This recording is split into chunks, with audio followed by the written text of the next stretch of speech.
வணக்கம். இன்னைக்கு நம்ம கன்னி ராசிக்கு செப்டம்பர் மாத பலன்கள் 2024 எப்படின்னு பார்க்கலாம். கன்னி ராசிக்கு 6ஆம் இடத்துல சனி பகவான் இருக்கிறாரு. அவர் வக்ரமாய் இருக்கிறாரு. அடுத்து 9ஆம் இடத்துல குரு பகவான் இருக்கிறாரு. அவர் அக்டோபர் மாதத்துல வக்ரம் அடைவாரு. வக்ரம் அப்படின்னா என்ன அப்படிங்கறதும், சனி வக்ரமான எந்த மாதிரியான பலன்கள், சனி வக்ரம் நவம்பர் வரைக்கும் சனி வக்ரத்துல தான் இருப்பாரு கும்பராசியில. சோ சனி வக்ரம் கன்னி ராசிக்கு எந்த மாதிரியான பலன்களை கொடுக்கும் அப்படின்னு ஆல்ரெடி நம்ம சேனல்ல வீடியோ போஸ்ட் பண்ணியிருக்கோம். பார்க்காதவங்க போய் பார்த்து தெரிஞ்சுக்கோங்க. நெக்ஸ்ட் குரு பகவான் வக்ரமாக போறாரு. அக்டோபர் மாதத்திலிருந்து பிப்ரவரி வரைக்கும் வக்ரமாக போறாரு. சோ அவர் எந்த மாதிரியான பலன்களை கொடுப்பாரு அப்படிங்கறதையும் நம்ம தனியா சேனல்ல வீடியோ போஸ்ட் பண்ணிக்கிறோம். பார்க்காதவங்க போய் பார்த்து தெரிஞ்சுக்கோங்க. வக்ரம் அப்படின்னா என்ன அப்படிங்கறத ஷார்ட்டா சொல்லிடுறேன். ஒரு கிரகம் வக்ரம் அடைஞ்சா அதோட பலன்களை ஆப்போசிட்டா வேகமா செய்யும். ஒரு நல்ல கிரகம் வக்ரம் அடைஞ்சா தீய பலன்களை வேகமா செய்யும். ஒரு தீய கிரகம் வக்ரம் அடைஞ்சா வேகமா நல்ல பலன்களை தரும். இதுதான் ஜென்ரலான கான்செப்ட். பட் இன் டெப்தா பார்க்கணும் அப்படின்னா நம்ம ப்ரீவியஸா வீடியோ போஸ்ட் பண்ணிக்கிறோம். பார்க்காதவங்க போய் பார்த்து தெரிஞ்சுக்கோங்க. இப்ப கண்டென்ட்டுக்குள்ள வரலாம். இப்ப செப்டம்பர் மாதத்தை பொறுத்த வரைக்கும் கன்னி ராசிக்கு எந்த மாதிரி இருக்கும் அப்படின்னம்னா, ஃபர்ஸ்ட் ஹவுஸ்ல உங்க ராசிலேயே சுக்கிரன் நீசமாயிருக்கிறாரு. கேதுவோட கன்ஜெக்ஷன் ஆயிருக்கிறாரு. ஆல்ரெடி உங்க ராசியில கேது இருக்கிறாரு. 7ஆம் இடத்துல கேது பகவான் இருக்கிறாரு. 6ஆம் இடத்துல சனி பகவான் வக்ரமாயிருக்கிறாரு. 9ஆம் இடத்துல குரு பகவான் இருக்கிறாரு. ஓகேவா? அடுத்து 10ஆம் இடத்துல செவ்வாய் இருக்கிறாரு. So first job, career and business எடுத்துக்கிட்டோம்னா, ஃபர்ஸ்ட் ஜாப்னு எடுத்துக்கிட்டோம்னா, இப்ப புதுசா வேலை தேடிட்டு இருக்கிறவங்களுக்கு எப்படி இருக்கும் அப்படின்னா, 10ஆம் இடத்துல செவ்வாய் இருக்கிறதுனால உங்களுக்கு ஆக்சுவலா இந்த மந்த்தை பொறுத்த வரைக்கும் அந்த அளவுக்கு அதிர்ஷ்டம் இல்ல, லக் அந்த அளவுக்கு இல்ல. சோ நீங்க உங்களோட ஓன் எஃபர்ட் எடுக்கணும். உங்களோட வில் பவர், உங்களோட கான்பிடென்ட் தான் உங்களுக்கு ஒரு வேலையை தேடி கொடுக்கும்னே சொல்றேன். சோ நீங்க எஃபோர்ட்டை கண்டினியூஸா எடுங்க. அதிர்ஷ்டம் அந்த அளவுக்கு இல்ல. அதே மாதிரி இந்த ரெஃபரல், இந்த ரெக்கமெண்டேஷன் இதுல போறதெல்லாம் வேஸ்ட். இந்த மந்த் அந்த அளவுக்கு எதுவும் கிளிக் ஆகாது. நீங்க என்ன ஓனா எஃபோர்ட் எடுக்கிறீங்களோ அது மட்டும் தான் இந்த மந்த் உங்களுக்கு சூப்பரா செட் ஆகும்னே சொல்றேன். சோ அந்த மாதிரி எடுத்துக்கோங்க. உங்களுக்கு கண்டிப்பா ஜாப் கிடைக்கும். பட் கொஞ்சம் ஸ்ட்ரகிள் பண்ணணும். ஏன்னா லக் இல்லாதப்போ நீங்க ஃபுல்லா எஃபோர்ட் போட்டு அதை ஃபுல்ஃபில் பண்ணி நீங்க செலக்ட் ஆகிற மாதிரி இருக்கும். அதை மட்டும் பாத்துக்கோங்க அப்படிங்கிறேன். நெக்ஸ்ட் ஜாப்ல இருக்கிறவங்களுக்கு எப்படி இருக்கும் அப்படின்னா, 10th பிளேஸ்ல செவ்வாய் இருக்கிறாருவா, அதே மாதிரி 6th பிளேஸ்ல சனி பகவான் வக்ரமா இருக்கிறாருவா. அதனால இது எந்த மாதிரியான பலன்களை கொடுக்கும் அப்படின்னா, உங்களுக்கு நீங்க ஒர்க் பண்ற இடத்துல போட்டி பொறாமை அதிகரிக்கும். அப்போ நீங்க நீங்க அதை பார்த்து பயப்படுவீங்க. அப்போ நம்ம வேலைக்கு ஏதோ ஒரு ப்ராப்ளம் வருமா, அப்போ இவன் வந்துட்டான், இவன் நம்மளோட பெர்ஃபார்ம் பண்றான் அப்படின்ட்டு உங்களுக்குள்ள ஒரு சின்ன சின்ன பயம் வரும். ஏன்னா அவன் நம்மளோட பெர்ஃபார்ம் பண்றான் அப்படின்ட்டு அவங்க உங்களை ஆப்போனண்டா எடுப்பாங்க. அப்படிங்கிறப்ப உங்களுக்கு ஒரு இடத்துல இருந்து எதிர்ப்பு வருது அப்படின்னா நீங்க அந்த இடத்துல வளர்றீங்கன்னு அர்த்தம். சோ அதனால உங்களோட வளர்ச்சி மத்தவங்களுக்கு பிடிக்க மாட்டீங்க. சோ அப்போ நீங்க வளர்ந்துட்டு தான் இருக்கீங்க. நீங்க யாருக்குன்னு பயப்பட வேண்டாம். சோ நீங்க உங்களோட பாத்துல போயிட்டே இருங்க. அது நீங்க ஈஸியா ஓவர் கம் பண்ணிருக்கீங்க. நான் ஆல்ரெடி சொன்னதான், இந்த மந்த் லக் அந்த அளவுக்கு ஃபேவரபிளா இல்ல. உங்களோட ஓன் வில் பவர், உங்களோட கான்பிடன்ட், உங்களோட ஓன் எஃபர்ட்ஸ் மட்டும் தான் உங்களுக்கு இந்த மந்த்ல கை கொடுக்கும். சோ ஜாப் அண்ட் கெரியர் இந்த மாதிரி ரிலேட்டட் விஷயத்துல போயிட்டு இருக்கிறவங்களுக்கு நீங்க ஓனா ஒரு எஃபோர்ட் எடுக்கணும், ஓன் முயற்சி எடுக்கணும். அதிர்ஷ்டம் அந்த அளவுக்கு கை கொடுக்காது. சோ அதை பார்த்து மட்டும் பண்ணிக்கோங்க. உங்களோட எதிர்ப்பு எல்லாத்தையுமே நீங்க உடைச்சு நீங்க யாருங்கிறத ப்ரூவ் பண்ணக்கூடிய நேரம்னே சொல்லலாம். அடுத்து பிசினஸ் எடுத்துக்கிட்டோம்னா எப்படி இருக்கு அப்படின்னா, பிசினஸ் இந்த மந்த் ஆவரேஜ் தான். ஓகேவா? எப்படி போகுது அப்படியே கண்டினியூ பண்ணிக்கோங்க. ஓவரா பெருசா எந்த ரிஸ்க்கும் எடுக்க வேண்டாம். ஓவரா ரொம்ப டிமோட்டிவேஷன் ஆக வேண்டாம். அதுதான், லக் எதுவுமே இல்ல. அதனால நீங்களா எஃபோர்ட் எடுத்து ஒரு விஷயத்த பிடிக்கிற மாதிரி இருக்கணும். சோ அந்த மாதிரி தான் பிசினஸ் growth அடைய வைக்க முடியும் இந்த மந்த்தை பொறுத்த வரைக்கும். சோ நீங்க உங்களோட எஃபோர்ட் ஃபுல் அண்ட் ஃபுல், இந்த எஃபோர்ட் மட்டும் தான் இந்த மந்த் கால்குலேட் பண்ணுதுன்னே சொல்றேன். ஓகேவா? உங்களோட எஃபோர்ட் நீங்க எவ்வளவு எடுக்கிறீங்களோ அதுக்கேற்ற சக்சஸ் வரும். ஓகேவா? சக்சஸ் இந்த டைம் இல்ல. அதாவது சக்சஸ் இந்த டைம் லக்க என்ஹான்ஸ் பண்ணி இல்ல. எப்படின்னா, ஒன் அண்ட் ஒன்லி அதிர்ஷ்டம் உங்களுக்கு அதிர்ஷ்டம் மட்டும்தான் கொஞ்சம் டிலே ஆகும். சோ அதனால நீங்க ஓன் எஃபோர்ட், உங்களோட முயற்சி, உங்களோட செல்ஃப் கான்பிடன்ஸ். சில இடத்துல பயப்படுவீங்க, இது அவ்வளவுதான் முடிஞ்சிருமோ, விட்டுறலாமோ அப்படின்னு. அதை மட்டும் பண்ணாதீங்க. நீங்க கண்டினியூ பண்ணிக்கிட்டே இருங்க. லக் ஒரு டைம் வந்துடும். சோ அதனால நீங்க அதை பார்த்து பயப்பட வேண்டாம், டிமோட்டிவேஷன் ஆக வேண்டாம், டிப்ரெஷன் ஆக வேண்டாம். ஓகேவா? பிசினஸ் எப்படி போதோ அப்படியே கண்டினியூ பண்ணிக்கோங்க. நீங்க ஓன் ரிஸ்க் எடுங்க. ஓன் ரிஸ்க் பார்த்து எடுங்க. யோசிச்சு யாரோட டிசிஷனையும் கேட்காதீங்க. உங்களுக்கு தெரியும் நீங்க எப்படி பண்ணுவீங்க அப்படின்ட்டு. சோ அந்த ரூல்ஸ் எடுத்துட்டு நீங்க உங்களோட நெக்ஸ்ட் ஸ்டெப், நெக்ஸ்ட் முயற்சியில அப்ளை பண்றப்ப உங்களுக்கு சக்சஸ் கிடைக்கும். சோ யாரோட டிசிஷனையும் கேட்க வேண்டாம்னு சொல்றேன். சோ லக் மட்டும் தான், அதிர்ஷ்டம் மட்டும் தான் இப்போ உங்களுக்கு கொஞ்சம் கை கொடுக்காத மாதிரி இருக்கு. சோ அதனால உங்களுக்கு ஓன் எஃபோர்ட் மட்டும் தான், நீங்க எவ்வளவு எஃபோர்ட் போடுறீங்களோ அவ்வளவு வெற்றி கிடைக்கும்னு சொல்றேன். அடுத்து ஃபேமிலி, மேரேஜ் அண்ட் ரிலேஷன்ஷிப்னு எடுத்துக்கிட்டா இந்த மந்த் செப்டம்பர் மந்த்ல வந்து ஃபர்ஸ்ட் மேரேஜுக்கு எப்படின்னு பார்த்துட்டோம்னா, ஃபர்ஸ்ட் ஹவுஸ்ல வந்து சுக்கிரன் வந்து நீசமா இருக்கிறாரு, கேதுவோட கன்ஜெக்ஷன் ஆயிருக்காரு, அதாவது உங்க ராசியிலேயே. ஸோ அதனால வந்து செப்டம்பர் 1ல இருந்து செப்டம்பர் 18 வரைக்கும் வந்து சுக்கிரன் வந்து நீசமா இருப்பாரு. ஸோ இந்த காலகட்டத்தில் வந்து நீங்க வரன் பார்த்தீங்கன்னா வந்து வரன் வந்து உங்களுக்கு கரெக்டா அமையாது. அமைஞ்சாலுமே வந்து நீங்க ஒரு எக்ஸ்பெக்டேஷன் வச்சிருப்பீங்க, பட் ரியாலிட்டி வேற மாதிரி இருக்கும். ஸோ வந்து நீங்க நல்லா படிச்சிருப்பீங்க, நீங்க படிச்ச ஈக்குவலான கேரக்டரிஸ்டிக்ஸ் இருந்திருக்காது. இல்லைன்னா வந்து நீங்க ஒரு எக்ஸ்பெக்டேஷன் வச்சிருப்பீங்க, இந்த மாதிரி இருக்கணும், இந்த ஊர்ல இருக்கணும், இந்த மாதிரி ஏதோ ஒரு குவாலிஃபிகேஷன்ஸ் வச்சிருப்பீங்க. அந்த குவாலிஃபிகேஷன்ஸ் வந்து கொஞ்சம் வந்து சாட்டிஸ்ஃபை ஆயிருக்காது, பட் லைட்டா வந்து கொஞ்சம் அதாவது நம்மளோட எக்ஸ்பெக்டேஷன் மீட் ஆகலையே அப்படிங்கிற ஒரு மன வருத்தம் இருக்கலாம்.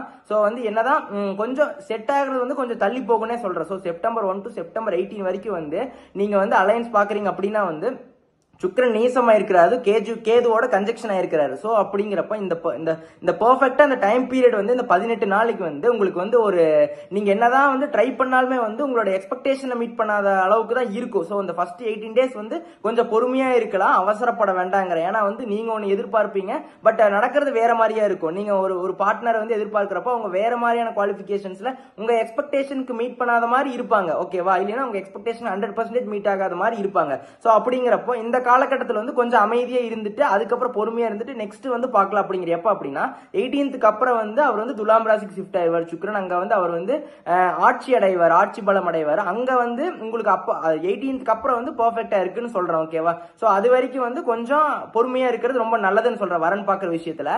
நெக்ஸ்ட் ஃபேமிலின்னு எடுத்துக்கிட்டா வந்து ஃபேமிலியில வந்து செப்டம்பர் 1 டு செப்டம்பர் 18 வரைக்கும் வந்து ஃபேமிலியில சின்ன சின்ன ப்ராப்ளம்ஸ் வந்துட்டே தான் இருக்கு. ஏன்னா சுக்கிரன் வந்து நீசமா இருக்கிறவங்க ராசியில அது கேதுவோட கன்ஜெக்ஷன் இருக்கிறப்ப வந்து நிறைய ஆர்குமெண்ட்ஸ் கிரியேட் ஆகும், நிறைய வாக்குவாதம், தேவையில்லாத வாக்குவாதம். சும்மா ஒரு நார்மலா ஒரு விஷயம் இருக்கும், ரொம்ப சின்ன விஷயமா இருக்கும், அதை வந்து பெருசாக்கிடுவீங்க பேசிய.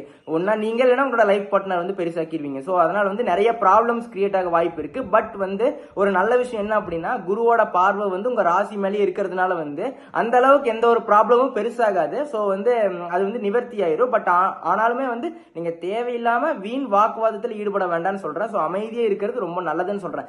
செப்டம்பர் 1 டு செப்டம்பர் 18 வரைக்கும் இந்த மாதிரி இருக்கிறது ரொம்ப நல்லதுன்னு சொல்றேன். ஸோ அதுல மட்டும் கேர்ஃபுல்லா இருங்க அப்படின்னு சொல்றேன். நெக்ஸ்ட் ரிலேஷன்ஷிப்ல இருக்கிறவங்களுக்கும் சரி, செப்டம்பர் 1 டு செப்டம்பர் 18 வரைக்கும் நிறைய மிஸ் அண்டர்ஸ்டாண்டிங் வரலாம், இதை வந்து பிரேக்கப் பண்ணிடலாம் அப்படிங்கிற மாதிரி ஒரு மைண்ட் செட் வரலாம். நிறைய வந்து உங்களுக்குள்ள வந்து ஒரு கெமிஸ்ட்ரி, ஒரு அண்டர்ஸ்டாண்டிங் இல்லாத மாதிரியான சிச்சுவேஷன் கிரியேட் ஆகலாம்.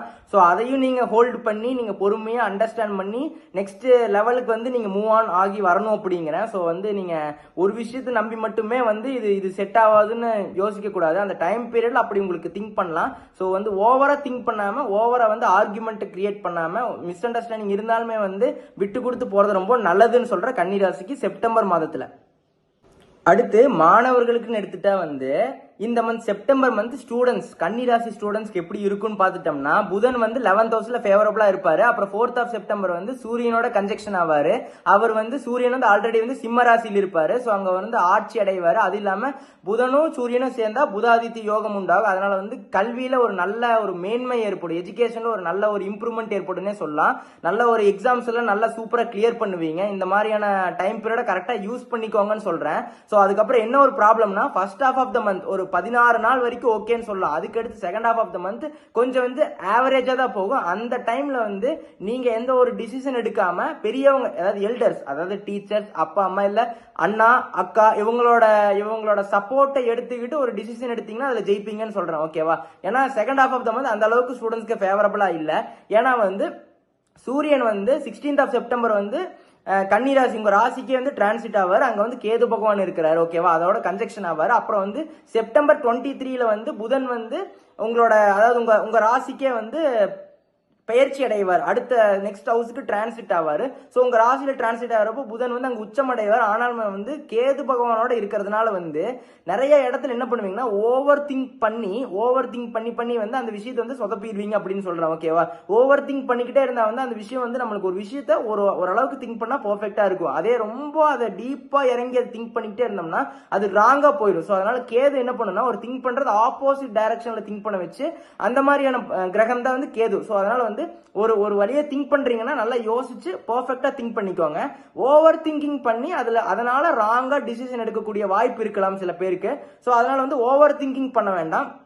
Second half of the month வந்து யாராச்சும் எல்டர்ஸோட சப்போர்ட் எடுத்துக்கிட்டு ஒரு டிசிஷன் எடுக்கிறது ரொம்ப நல்லதுன்னே சொல்றேன். ஓகேவா? அதே மாதிரி எக்ஸாம்ஸ் எல்லாம் second half of the month, அதாவது 16th இருந்து 30th வரைக்கும், அந்த எண்ட் ஆஃப் த மந்த் வரைக்குமே வந்து அந்த last half of the month வந்து நீங்க பொறுமையா விஷயத்தை ஹேண்டில் பண்ணணும், ஓவர் திங்க் பண்ணக்கூடாது. அதே மாதிரி வந்து last half of the month வந்து கொஞ்சம் வந்து பயம் ஏற்படலாம் ஸ்டூடெண்ட்ஸ்க்கு. வந்து இதை நம்ம வந்து கிளியர் பண்ணுவோமா, இல்ல வந்து இது நம்மளுக்கு கான்பிடன்ட் வந்து லோ ஆகும், கம்மியாகும், ஒரு தைரியம் வந்து கம்மியாகும். ஸோ அந்த மாதிரியான காலகட்டம். அந்த டைம்ல வந்து நீங்க வந்து உங்களோட வில் பவர், உங்களோட கான்பிடன்ட் வந்து குறையாம நீங்க வந்து ஒரு எல்டரை வந்து, ஒரு பெரியவங்களோட ஒரு எப்படி சொல்றது, ஒரு ஆதரவு, அவங்களோட சப்போர்ட் கேட்டு அவங்களோட சப்போர்ட் படி நீங்க ஒரு விஷயத்த பண்ணீங்கன்னா அதுல வெற்றி அடைவீங்கன்னு சொல்றேன். பட் இந்த மந்த் பொறுத்த வரைக்கும் மாணவர்களுக்கு பெர்ஃபெக்ட்டா இருக்கு.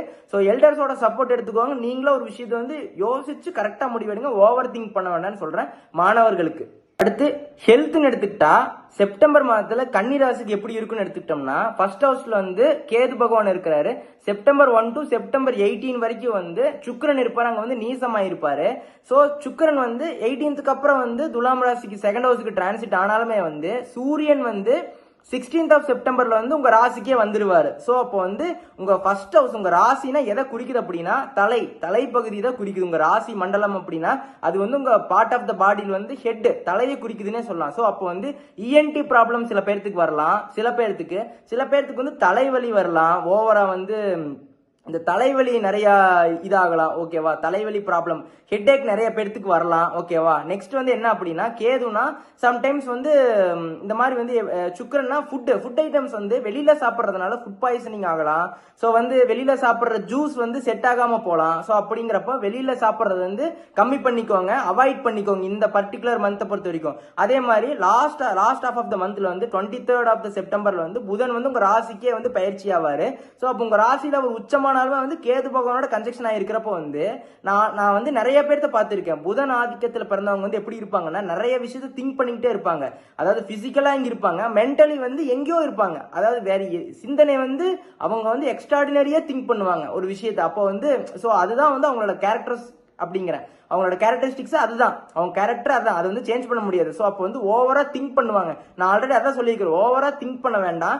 அதே மாதிரி சில பேர்த்துக்கு மைன்யூட்டா இந்த மாதிரி ஃபுட் பாய்சனிங் ஆகலாம், இன்ஃபெக்ஷன்ஸ் கிரியேட் ஆகலாம். ஸோ ஏதோ ஒரு small type of infection, virus இந்த மாதிரி வந்து வரக்கு வாய்ப்பு இருக்கு. ஸோ வந்து இந்த மந்த் பொறுத்த வரைக்கும் வெளியில போறப்ப கேர்ஃபுல்லா போயிட்டு வாங்க, வெளியில அதிகமா சாப்பிடாதீங்க. ஸோ தலைவலி ப்ராப்ளம் ஏதாச்சும் வரலாம், ஹெட்ஏக் ப்ராப்ளம் வரலாம், அதே மாதிரி வந்து இஎன்டி ப்ராப்ளம்ஸ் வரலாம். ஸோ இந்த மாதிரி தான் இருக்கு, மைன்யூட்டா தான் இருக்கு. அது இல்லாம உங்க ராசி குரு பாக்குறதுனால அது வந்து டக்குன்னு சரியாயிரும். பட் ஈவன் தான் நீங்க வந்து ஓவரா வந்து கேர்லெஸ்ஸா இல்லாம கேர்ஃபுல்லா இருக்கிறது உங்களோட புத்திசாலித்தனம்னே சொல்றேன். ஓகேவா? அப்புறம் ஒரு ஸ்மால் ரெக்வஸ்ட், நம்ம சேனலை பாக்குறீங்க, வீடியோஸ் பாக்குறீங்க, நிறைய பேர் சப்ஸ்கிரைப் பண்ணி வச்சுக்கிறதுல சப்ஸ்கிரைப் பண்ணி வச்சுக்கோங்க. அடுத்து உங்களுக்கு வந்து எந்த மாதிரியான பலன்கள் வேணும்னு சொன்னீங்கன்னா கமெண்ட் செக்ஷன்ல சொல்லுங்க. நாங்க அதுக்கேற்ற மாதிரி பலன்களை வந்து போடுறதுக்கு ரெடியா இருக்கோம். அதே மாதிரி உங்களோட ஃபேமிலி, ஃப்ரெண்ட்ஸ் எல்லாத்துக்குமே வந்து நம்மளோட சேனலை, நம்மளோட வீடியோஸ் வந்து ஷேர் பண்ணுங்க, அவங்களே லைக் பண்ண சொல்லுங்க, சப்ஸ்கிரைப் பண்ண சொல்லுங்க. ரொம்ப நன்றி, வணக்கம்.